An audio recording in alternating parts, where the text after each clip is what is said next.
Halo, selamat pagi. Saya Andres Pilor, guru asuransi dalam segmen Insurance Matters di channel Insurance Insight Channel. Pagi hari ini kami sudah kedatangan tamu yang sangat hebat, seorang sahabat senior yang gagah berani, kemudian juga punya idealisme yang tinggi dan kemudian punya visi yang sama dengan saya pribadi, yaitu Pak Irfan Raharjo. Selamat pagi Pak Irfan. Selamat pagi Pak Freddy. Terima kasih banyak atas Salam sehat Bapak ya. Semangat selalu. Pagi hari ini dalam Insurance Insight Channel Ya. kita punya pemirsa, kita akan bahas mengenai Insurance Matters ya. Dan kemudian ada beberapa hal yang kami ingin angkat dan mohon pandangan ataupun opini Bapak ya. Terkait pertama adalah apakah penanganan kasus mis-selling asuransi selama ini sudah tepat? Oh, baik Pak Freddy, yang saya banggakan dan sungguh sangat produktif dan kreatif dengan berbagai inisiatifnya selama ini. Bicara tentang mis-selling, sampai saat ini mis-selling itu masih menjadi fenomena yang masih luas sekali dijumpai di pasar asuransi, terutama asuransi jiwa.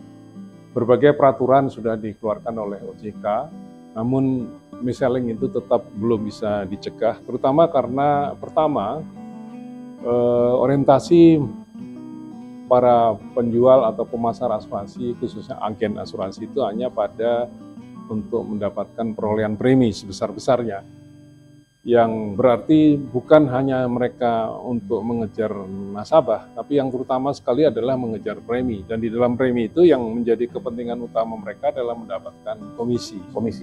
Sehingga pada dasarnya orientasi agen itu bukan untuk mendapatkan nasabah, tapi mendapatkan komisi dengan mengejar premi. Akibat dari orientasi hanya mengejar komisi itu, mereka sangat menghalalkan segala cara, terutama di dalam hal mencari nasabah itu mereka melupakan prinsip-prinsip dan terutama etika dalam mendapatkan nasabah. Yang kedua, kesalahan mis-selling itu terutama dimulai sejak pendidikan para agen itu yang tidak berbasis pada etika dan prinsip-prinsip asuransi yang kita kenal secara umumnya selama ini.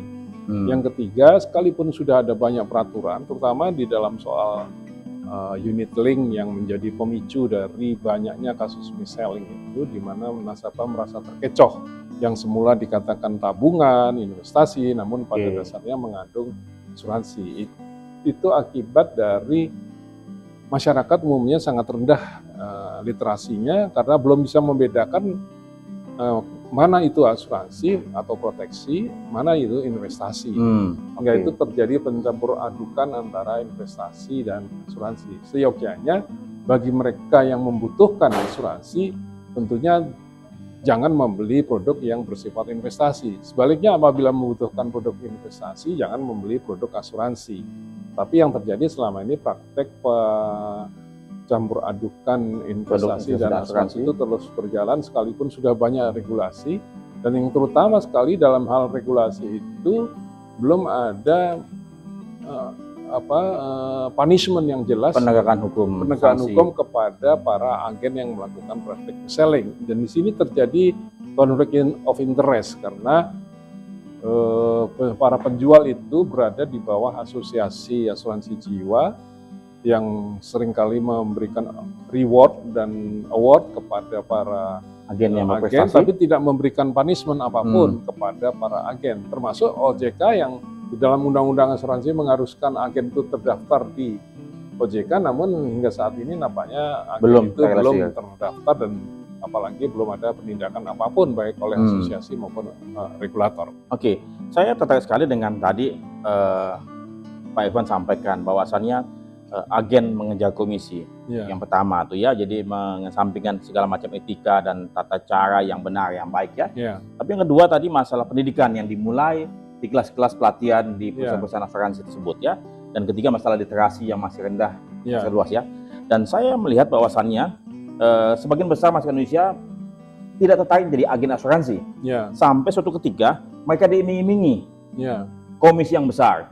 Tetapi sayangnya mereka dididik ataupun dilatih dalam waktu yang sangat singkat dengan modul-modul yang juga terbatas, dan kemudian apa? Mereka disuruh jualan, ya.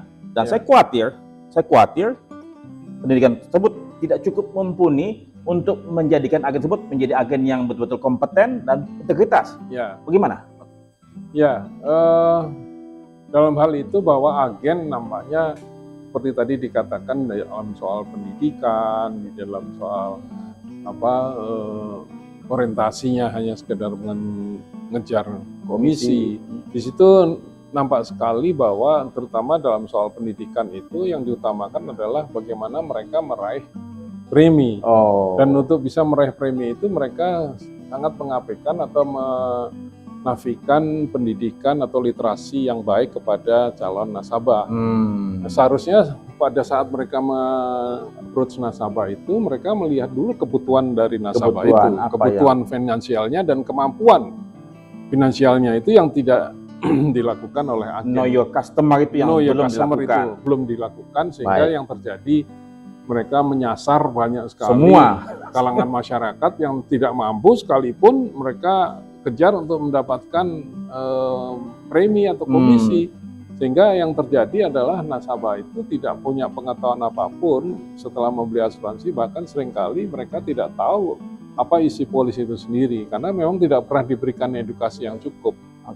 Dan itu dilakukan oleh agen dengan menyasar nasabah-nasabah yang sudah terang-terang memiliki rekening di bank karena dianggap mereka yang punya rekening di bank itu punya keuangan yang cukup, sehingga dianggap mereka adalah target pemasaran yang baik. Namun sebenarnya para nasabah itu datang ke bank bukan untuk beli asuransi, mereka beli produk perbankan, bukan untuk beli produk asuransi. Sama sekali tidak ada nasabah datang ke bank itu untuk beli asuransi. Semata-mata mereka hanya ingin bertransaksi, menabung untuk hari tuanya, lebih tenang untuk menyekolahkan anak, mengawinkan anak, untuk menghidupi hari tua, tapi tidak sama sekali terbayang mereka melakukannya itu dengan membeli asuransi, sama sekali tidak. Pak Irfan, jadi tadi mengenai masalah materi pendidikan yang semata-mata hanya mengejar komisi, tapi mengenai tadi know your customer belum ditekankan lebih dalam, ya, kemudian mengenai produk knowledge juga belum mumpuni, apalagi dengan prinsip-prinsip asuransi yang sangat-sangat mendasar itu ya.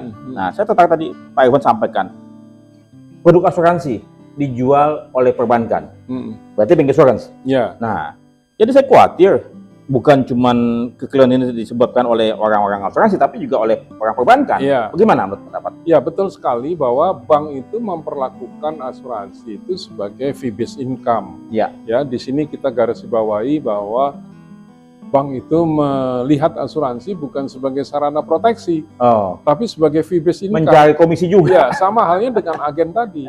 Jadi bahkan fee-based income itu menjadi bagian dari KPI perbankan bahwa mereka harus mendapatkan sejumlah tertentu dari asuransi, bukan untuk mendapatkan proteksi atau mengalihkan proteksi itu pada asuransi, tapi semata-mata hanya mendapatkan untuk mengejar fee-based income yang sebesar-besarnya. Ya, sebesar-besarnya, apalagi dengan persaingan perbankan yang begitu ketat sehingga mereka menjadikan asuransi itu sapi perah sebetulnya.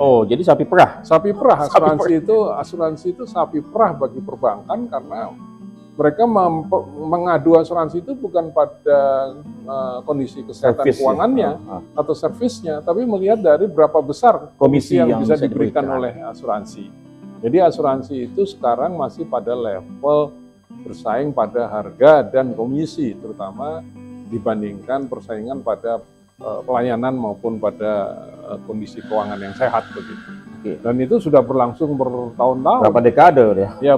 Berapa dekade, termasuk puncaknya adalah kerugian yang dialami oleh banyak asuransi pada jenis asuransi jiwa kredit. Nah, itu sangat memukul asuransi, bahkan di saat asuransi itu sebetulnya mengalami hardening market di luar negeri, tapi asuransi di dalam negeri bahkan menjual yang sangat jauh dari nilai ekonomis asuransi. Karena mereka bersaing pada harga, banting-banting harga. Kenapa bisa begitu? Padahal mereka sudah suffer kan, tapi kok mereka masih mau mengikuti keinginan perbankan dengan membanting harga sedemikian murah? Ya, karena yang dilakukan oleh asuransi di kita, kebanyakan pelaku asuransi di kita itu bukan melakukan underwriting. tidak melakukan risk assessment sebetulnya asuransi. Jadi yang jual yang dilakukan itu adalah cash flow saja. Sepanjang mereka punya pendapatan, income, asal cukup hari ini, makan hari ini, nggak memikirkan hari ke depan, nggak memikirkan cadangan teknis, cadangan klaim, macam, cadangan premi. Bahkan dalam beberapa kasus yang terjadi di BUMN sekalipun, itu bahkan tidak ada reasuransi. BUMN? Iya, karena mereka menerima premi asuransi jiwa kredit itu dibuka sekian tahun, tidak dicadangkan, baik itu cadangan teknik cadangan premi maupun cadangan klaim, sekalipun juga tidak ada reasuransi. Jadi manajemen perusahaan asuransi tidak mencadangkan teknis itu. Betul. Masalah klaim premi segala macam. Betul. Ini masalah inkompeten atau mereka tidak punya apa ya? Itu ada moral integritas, moral hazard. Itu ada moral hazard di kalangan manajemen perusahaan asuransi sendiri, di kalangan eksekutif, karena mereka mengejar bonus atau tantiem dari hasil usaha perusahaan, sehingga mereka gelembungkan nilai premi sebesar mungkin termasuk net preminya tanpa mencadangkan, sehingga dengan demikian mereka berharap mendapatkan tantiem yang lebih besar dari. Jadi mereka punya kerjaan itu adalah merekayasa laporan keuangan supaya terlihat laporan keuangannya untung besar, tapi sesungguhnya bolong. Ya, sebetulnya tidak bolong, tapi mereka tadi cadangan teknisnya nggak ada, kemudian backup segala macam. Tidak melakukan prudent underwriting yang baik gitulah, karena dalam prinsip asuransi. Berarti salah melakukan. Ya, karena ada yang dikatakan cadangan premi itu bahwa bagian dari premi yang belum waktunya kita unearn ya, belum kita bisa nikmati hari ini, belum bisa kita bukukan, harus dicadangkan. Jadi ada bagian yang disebut unearned premium reserve yang harus kita cadangkan di tahun ini, dan kemudian kita cadangkan lagi tahun depan, kemudian untuk tahun lalu kita cairkan, tapi tahun depan kita bentuk lagi, dan seterusnya begitu. Ya, misalnya asuransi kendaraan motor untuk 5 tahun periodenya. Jadi kalau katakanlah misalnya periodenya 1 Januari 2024 ya sampai 1 Januari 2029, maka premi yang sudah bisa dibukukan adalah yang sudah berjalan periode polisinya, sementara yang belum itu belum bisa diakui sebagai pendapatan. Betul. Nah, ini yang sekarang dilakukan oleh OJK, mereka melakukan penataan ulang asuransi jiwa kredit, di mana pertama harus mempunyai modal setor atau ekuitas yang besar, minimal 200 miliar untuk menutup asuransi jiwa kredit. Kedua, dibatasi masa asuransi jiwanya.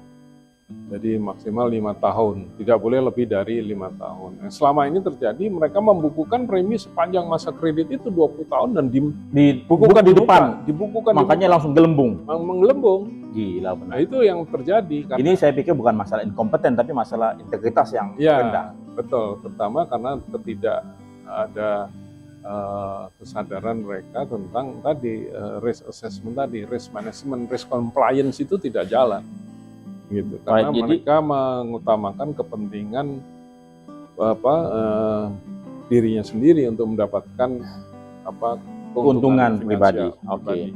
Baik, tadi mengenai mis-selling ya. Jadi katanya memang mis-selling ini tidak bisa diselesaikan dalam waktu singkat, dan ini perlu kerja keras oleh semua pihak ya, terutama praktisi, asosiasi, dan juga regulator untuk mengawasi bagaimana mencegah kekeliruan tersebut terjadi, dimulai dari rekrutmen agen dan kemudian pelatihan-pelatihan yang diselenggarakan oleh perusahaan asuransi, sehingga itu bisa dicegah dari awal ya, bukan malah agennya dipersalahkan, tapi dicegah sejak awal di kelas-kelas pelatihan. Oke, kita coba sekarang ke yang berikutnya, masalah kepastian hukum.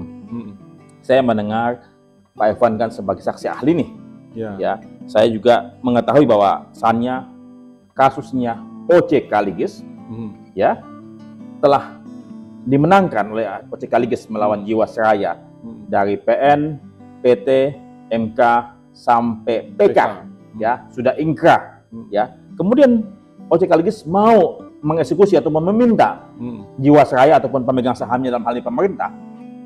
Kok nggak bisa? Jadi siapa yang mau mematuhi hukum bila mana pemerintah sendiri tidak mematuhi hukum? Bagaimana menurut pandangan?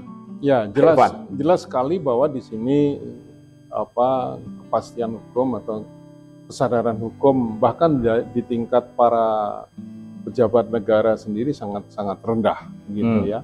Dalam kasus OCK Liges itu nyata sekali OJK Ligas sudah memenangkan perkara itu di pengadilan negeri, kemudian dibanding oleh di pengadilan tinggi, Mahkamah Agung, dan sekarang yang mengajukan PK itu Jiwasraya sendiri. Tapi sudah nyata-nyata kalah dan dimenangkan OJK Ligas bahwa itu harus dibayar. Namun lagi-lagi Jiwasraya mengulur waktu, sekalipun sudah di tingkat PK tetap belum mau membayar. Padahal sudah ada arahan dari Menteri Keuangan yang tunduk pada keputusan pengadilan untuk artinya membayar. Menteri Keuangan setelah menyarankan untuk membayar. Menteri Keuangan sudah menyatakan untuk membayar.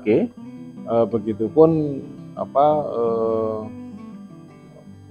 Kementerian BUMN? Kementerian BUMN masih belum bersikap, tapi yang jelas Menteri Keuangan sebagai pemilik keuangan negara sudah menyatakan tunduk pada putusan pengadilan. Tapi Jiwasraya masih menghindar dan masih lagi-lagi mencoba untuk menegosiasikan atau mengundang para nasabah yang tidak setuju restrukturisasi itu untuk bisa ikut restrukturisasi. Tapi lagi-lagi nasabah tetap bersikeras dan itu tidak masuk akal karena jumlah nasabah yang tidak setuju restrukturisasi itu hanya 0,5%. Sedikit sekali, tapi sangat kenapa nggak mau?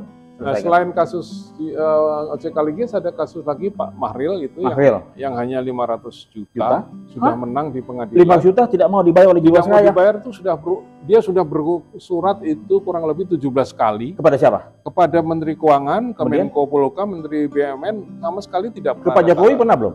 Itu yang mungkin juga ada tembusan ke Pak Jokowi, tapi yang sudah dilakukannya kepada Menteri Keuangan itu sudah sebanyak 17 kali. 17 kali dan belum lagi OJK Ligas itu hanya kurang lebih 23 kali dia bersurat ke Jokowi sebelum ada PK itu. Setelah PK ini kita belum tahu. Sekarang tuh Jiwasraya diwakili oleh siapa saat ini? Oleh IFG atau siapa? Jiwasraya itu sekarang mengaku bahwa mereka akan melepas atau mengembalikan izin usahanya kepada kepada OJK, namun sampai sekarang belum dilakukan sehingga sebetulnya Jiwasraya masih punya uang, masih menerbitkan neraca, laporan keuangan, masih ada dividen, masih ada gaji, masih punya karyawan, jadi masih going concern. Jadi tidak alasan mereka yang selalu dikatakan tidak ada uang. Yang celakanya lagi bahwa seluruh aset Jiwasraya itu dipindahkan ke IFG. Yang ditinggal di Jiwasraya itu adalah hutang-hutang mereka. Kewajiban-kewajiban. Wah, itu nggak beres dong. Jadi sama sekali bukan restrukturisasi yang benar atau sesuai dengan hukum ya. Yang dilakukan adalah kekuasaan semata-mata dan itu juga menunjukkan betapa rendahnya kepercayaan masyarakat kepada pemerintah apalagi lembaga asuransi.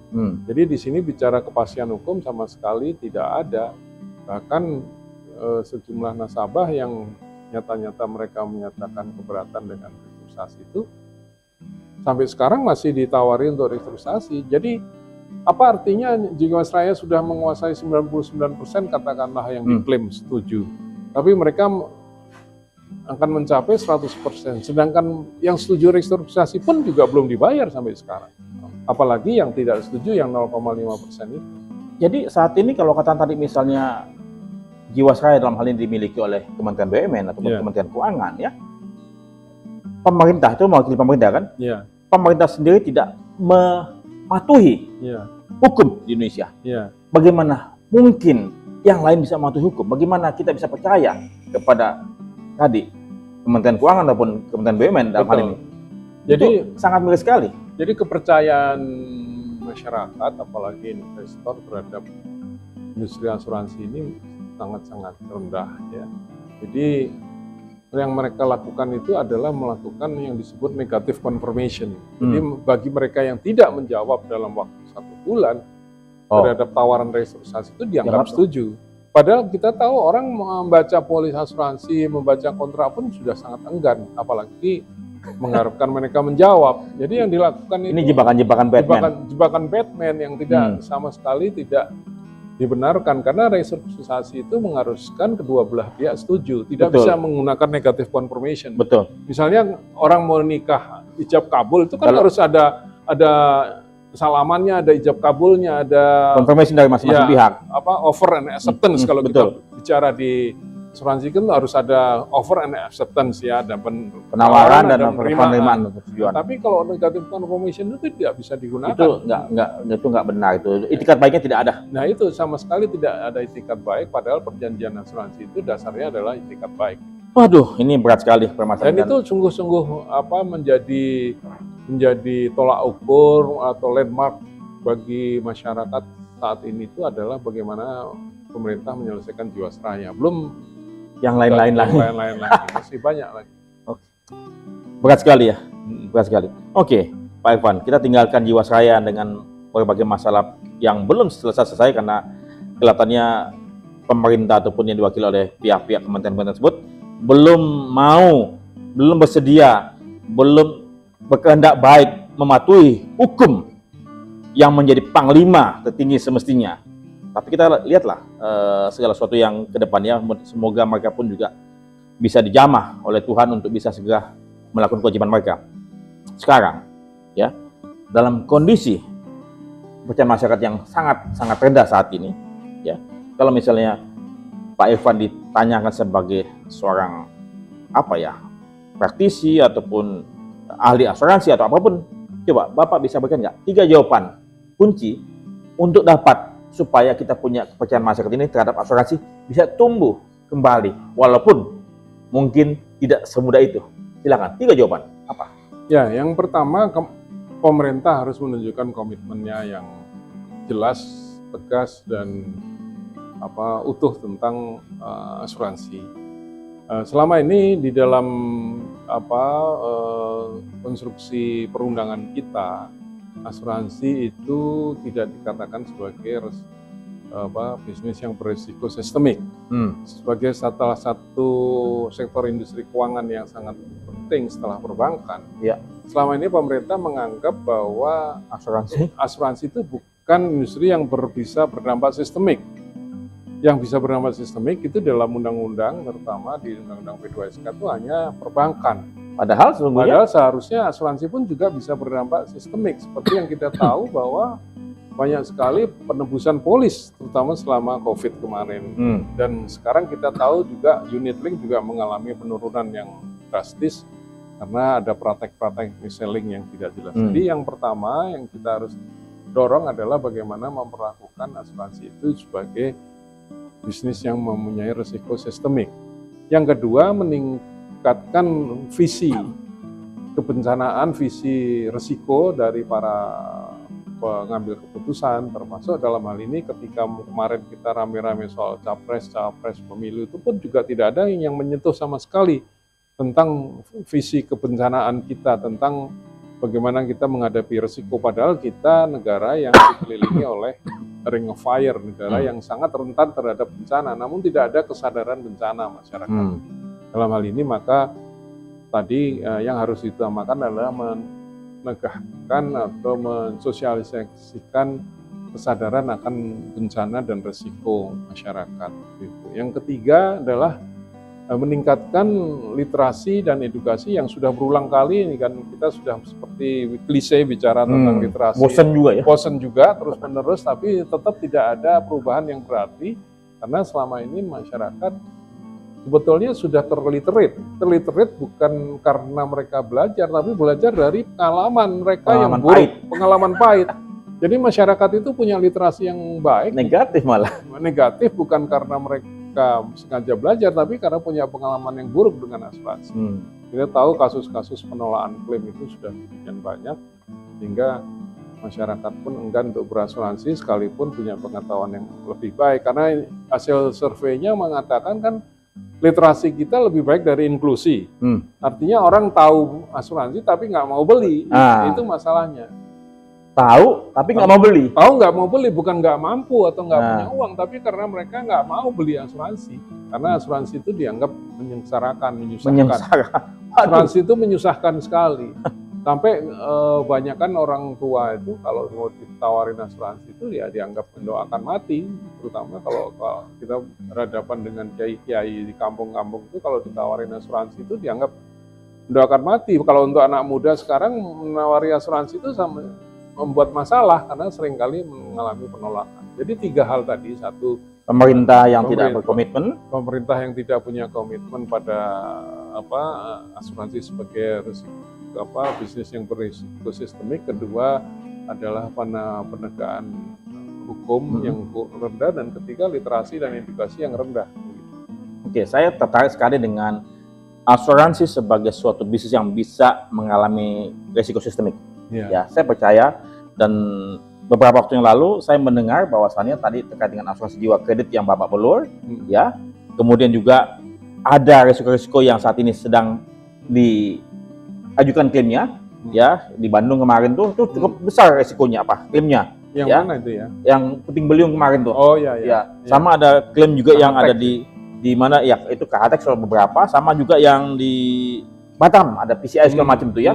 Dan saya dengar perusahaan asuransi luar negeri sampai melakukan suatu mengangkat rem tangan ya untuk berhenti, untuk melihat semua dokumen-dokumen klaim yang benar gitu loh.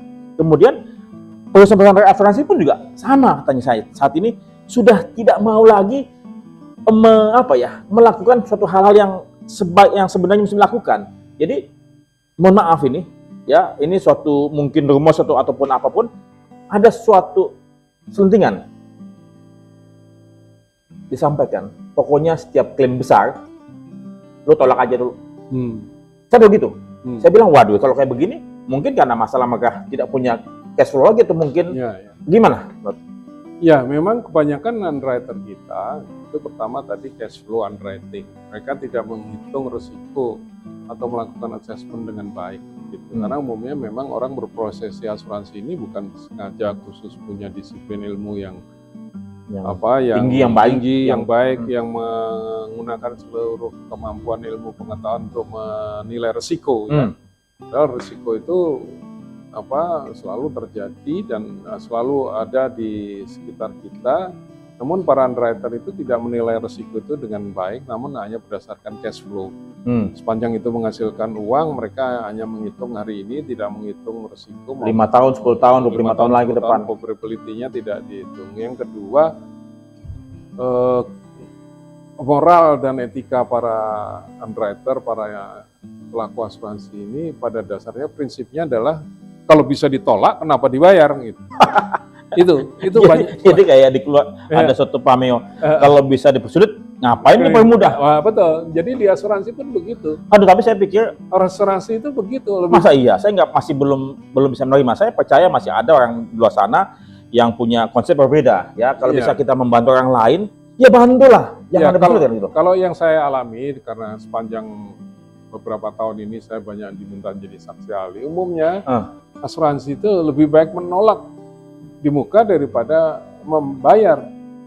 Padahal ada diem, lebih baik membebaskan orang bersalah daripada menghukum orang yang tidak bersalah. Ada adigium seperti itu. Lebih baik membebaskan orang yang bersalah daripada menghukum orang yang tidak bersalah. Nah, sebaiknya asuransi pun demikian. Lebih baik membayar klaim yang ragu-ragu daripada dia menolak klaim sama sekali. Yang valid. Karena kan ada prinsip contra preferentum rules itu ya, bahwa kalau ada keraguan, ada ambigu, maka yang harus diuntungkan adalah yang menerima kontrak. Yang menerima kontrak, karena si asuransi itu pembuat kontrak. Jadi contra preferentum rules itu tegas itu. Prinsip asuransi yang sering kali diabaikan oleh pelaku asuransi. Jadi kalau bisa ditolak, kenapa dibayar? Masalahnya ini Atmos Good Faith ini yang saya pikir nggak jalan ya. Betul. Atmos Good Faith itu juga oleh para pelaku itu yang dituntut adalah nasabah. Sehingga mereka seringkali mempersoalkan Atmos Good Faith nasabah itu bukan pada saat penutupan dimulai, tapi pada saat terjadi klaim.